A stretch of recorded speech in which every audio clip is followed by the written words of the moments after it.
Hoy es el día de San Juan, el día del solsticio de verano, la noche más corta del año, que se celebra muchísimo con verbenas, comiendo coca, y que durante el confinamiento del COVID a mí se me ocurrió hacer unas acuarelas como conmemorando esta fiesta y mis vivencias de adolescente con las guirnaldas y los fuegos de artificio, los patios y terrados que se engalanaban,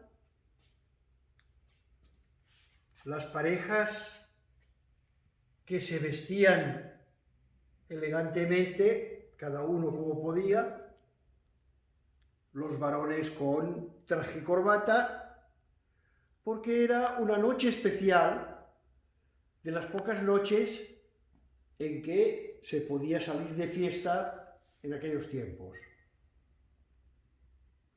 He intentado dar las diferentes versiones de mis recuerdos,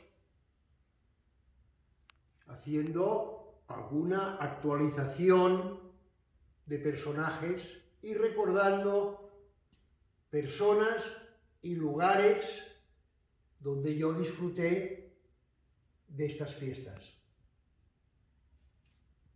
Por ejemplo, un tratamiento de acuarela distinto es un tratamiento de cuando un despabilado apagaba las luces para que la gente arrambara un poco su pareja. He hecho diferentes tratamientos, que es lo que a mí me divierte en el momento de inventarme imágenes y crear imágenes.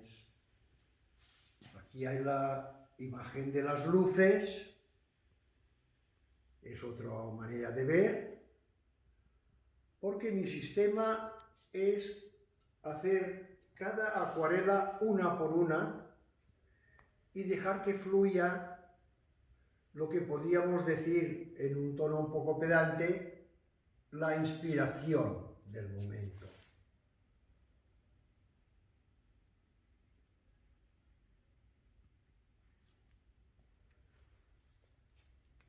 Y he querido representar simbólicamente lo que en Cataluña es muy importante esta fiesta, la coca de frutas. Bien, la verbena fue ayer y hoy esperemos que nos pase la resaca y disfrutemos lo que queda del día, el día de San Juan. Y seguir con vuestras suscripciones, que os estaré muy agradecido.